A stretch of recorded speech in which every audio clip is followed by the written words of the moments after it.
ಸಮಯ ಆಗಿರೋದೀಗ 7:07. ಸೊ ಇವತ್ತು ತಾರೀಕು ಮಾರ್ಚ್ 29. ಸೊ ಓಕೆ, ಇವತ್ತು ಮಾರ್ನಿಂಗ್ 6 ಗಂಟೆಗೆ ಎದ್ದಿದ್ದೀನಿ.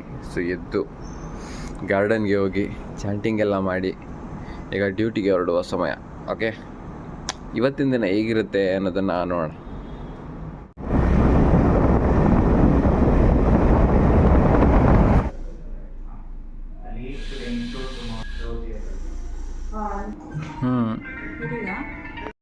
ಸಮಯ ಆಗಿರೋದು ಈಗ ಸರಿಯಾಗಿ 1:30.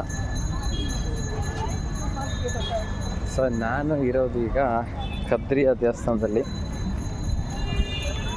ಸೊ ಇಲ್ಲಿ ಒಂದು ಒಳ್ಳೆಯ ಪ್ರಸಾದವನ್ನು ಮಾಡಿ ರೂಮ್ಗೆ ಹೋಗೋಣ. ಸೊ ಎಡಿಟಿಂಗ್ ಸೀರಿಯಸ್ ಆಗಿ 2-3 ದಿನದಿಂದ ಪೆಂಡಿಂಗ್ ಇದೆ. ಸ್ಟಾರ್ಟ್ ಮಾಡೋಣ ಅಂದ್ಕೊಂಡಿದ್ದೀನಿ, ನೋಡೋಣ ಏನೇನಾಗುತ್ತೆ. ಮತ್ತು ಜಿಯೋ ನೆಟ್ವರ್ಕ್ ಪ್ರಾಬ್ಲಮ್ ಇದ್ದಿದ್ದರಿಂದ ಜಿಯೋ ಆಫೀಸ್ಗೆ ಹೋಗಿ ಕಂಪ್ಲೇಂಟ್ ಕೂಡ ಮಾಡಲಿಕ್ಕೆ ಹೋಗಿದ್ದೆ. ಮತ್ತು ರೂಮ್ಗೆ ಬಂದು ಬಟ್ಟೆಗಳ ರಾಶಿ ಇತ್ತು, ಅದನ್ನು ತೊಳೆದೆ. ಸೊ ಸಮಯ ಆಗಿರೋದೀಗ 8 ಗಂಟೆ. ಸೊ ಆಯಿತಾ, 8 ಗಂಟೆ ಅಂದರೆ ಲಾಸ್ಟ್ ವಿಡಿಯೋ ಎಷ್ಟು ಗಂಟೆಗೆ ಮಾಡಿದೆ ಅನ್ನೋದು ನನಗೆ ಗೊತ್ತಿಲ್ಲ. ಸೊ ಬಂದು ಸ್ವಲ್ಪ ಹೊತ್ತು ಮೊಬೈಲ್ನ ಯೂಸ್ ಮಾಡಿದೆ, ಫೇಸ್ಬುಕ್ನೆಲ್ಲ. ಮತ್ತು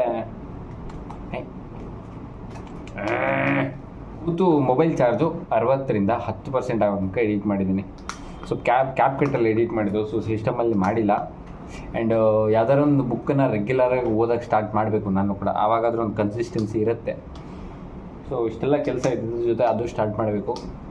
ಓಕೆ, ಈಗ ನಾನು ಸ್ವಲ್ಪ ಮಾರ್ಕೆಟಿಗೆ ಹೋಗಿ ಏನಾದರೂ ಹಣ್ಣುಗಳು ಸಿಗುತ್ತಾ ತಿನ್ನೋದಕ್ಕೆ ಅಂತ ನೋಡ್ಕೊಂಡು ಬರ್ತೀನಿ. Okay, done. ಮತ್ತು ಸಮಯ ಆಗಿರೋದೀಗ 12:30 ಆಗಿಲ್ಲ, 12:20. ಓಕೆ, ಸೊ ಎರಡನೇ ವಿಡಿಯೋ ಒಂದು ರಫ್ ಫುಟೇಜ್ ಏನಿದೆ ಅದು ಎಡಿಟ್ ಆಗಿ ಆಯ್ತು. ಈಗ ತೋರಿಸ್ತೀನಿ ನೋಡಿ. ಇದೇನಿದೆ ಆಯಿತು. ಈಗ ಸಮಯ ಆಗಿರೋದು 12:20. ಹರೇ ಕೃಷ್ಣ. ಸೊ ತುಂಬ ಇನ್ನು ಕೆಲಸ ಇದೆ. ಆಯಿತು, ತುಂಬ ಟೈಮ್ ಆಯಿತು. ನಾಳೆ ಬೆಳಿಗ್ಗೆ ಕೂಡ ಬೇಗ ಹೇಳಬೇಕು. ಬೇಗ ಮಲಗೋದನ್ನು ಪ್ಲ್ಯಾನ್ ಮಾಡಬೇಕು ಅನ್ಕೋತೀನಿ, ಆಗ್ತಾಯಿಲ್ಲ. Okay, done. ಮುಗಿಸೋಣ. ಇವತ್ತು ಡೇಟ್ ಎಷ್ಟು? ಮಾರ್ಚ್ 30. ನೋಡಿ, ವೀಡಿಯೋ ಮಾಡ್ತಾನೆ 4 ದಿನ ಕಳೆದೋಗ್ಬಿಡ್ತು. ಓಕೆ ಜೈ, ನಾಳೆ ಏನಾದರೂ ಕೆಲ್ಸಕ್ಕೆ ಬರೋಂಗೆ ಟೈಮ್ನ ವೇಸ್ಟ್ ಮಾಡದೇ ಇರೋ ಥರ 4 ವೀಡಿಯೋಗಳನ್ನು ನಾಳೆನೇ ಕಂಪ್ಲೀಟ್ ಮಾಡೋಕ್ಕಾಗತ್ತಾ ಗೊತ್ತಿಲ್ಲ, ಟ್ರೈ ಮಾಡೋಣ.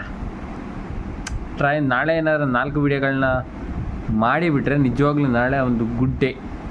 ನಾಳೆನ ಈ ಡೇ ಸ್ಯಾಟಿಸ್ಫ್ಯಾಕ್ಷನ್ ಅಂತ ಹೇಳ್ಬೋದು. Okay, done. ಜೈ, ಮತ್ತೆ ಸಿಗೋಣ.